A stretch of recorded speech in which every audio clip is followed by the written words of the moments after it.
El semàfor, els canvis que van canviar una final. Ahir el Barça femení va conquistar la segona Champions i ho va fer amb una remuntada espectacular a la segona meitat. El Barça perdia 0-2 al descans i va acabar guanyant 2-3. Aquesta remuntada hi va haver-hi, aquí s'explica quins són els motius d'aquesta remuntada, perquè com es va remuntar, i a la roda de premsa posterior Jonathan Giraldez li va explicar que havia fet una sèrie uns canvis tàctics a la mitja part que li havien servit a l'equip per jugar millor a la segona. I aquest és l'objecte del vídeo que farem. Aquest vídeo és per explicar quins són aquests canvis tàctics que va fer Jonathan Giraldez i que van canviar el rumb de la final a favor del Barça. El canvi tàctic va ser principalment, com va dir en roda de premsa Giraldez, el canvi de posició de Mariona.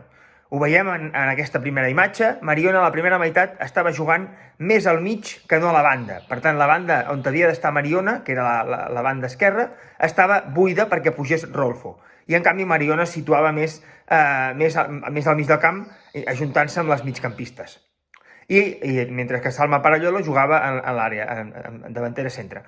I el problema que tenia el Barça a la primera meitat va ser també que una futbolista que ha estat clau en aquesta temporada, com és Keira Walsh, la sortida de Keira Walsh ha estat una de les claus, va ser molt ben tapada pel Wolfsburg. El Wolfsburg va entendre molt bé que Keira era una de les claus del Barça i li va ficar una futbolista a sobre, que era Gil Roth, que tota la primera meitat va estar a sobre de Keira i, per tant, la sortida de pilota sempre, ho veiem també en la segona imatge, l'havien de fer o Mapi o Paredes. I, al final, això feia que el Barça tingués molts desplaçaments al llarg que eren més favorables per la defensa que no pas pels barcelonistes.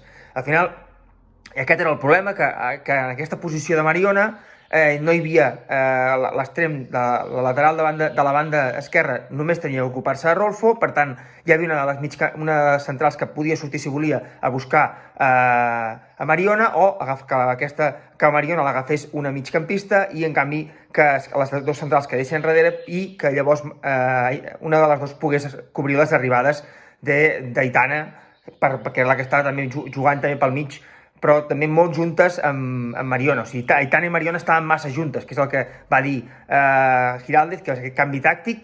La segona meitat, què va fer Giraldez? Va enganxar Mariona a la banda. Mariona estava enganxada a la banda, a l'altre cantó estava enganxat Graham com la primera meitat i Salma pel mig. Això va generar que les quatre defenses del Wolfsburg no poguessin sortir ja, perquè al final les dues laterals tenien una futbolista i les dues centrals tenien a Salma Paralluelo. Per tant, hi havia un espai per l'arribada de les migcampistes. Aquest espai que va ocupar, ho veiem també en la imatge prèvia al gol, que va ocupar molt bé Patrick Guijarro en les dues arribades. Aquest espai per darrere, perquè les dues centrals estaven més enfonsades més enrere i tapant a Salma, i aquell espai que hi havia allà, a l'àrea, és la que va aprofitar dues vegades Patri per jugar. I la segona meitat també Gil Roth va baixar físicament i va haver-hi molts més espais, també es veuen les imatges, els espais que tenia també Keira Walsh, per tant, Keira va poder intervenir molt més en el joc, va poder donar molta més continuïtat al joc, i al final la sortida ja no va haver de ser tant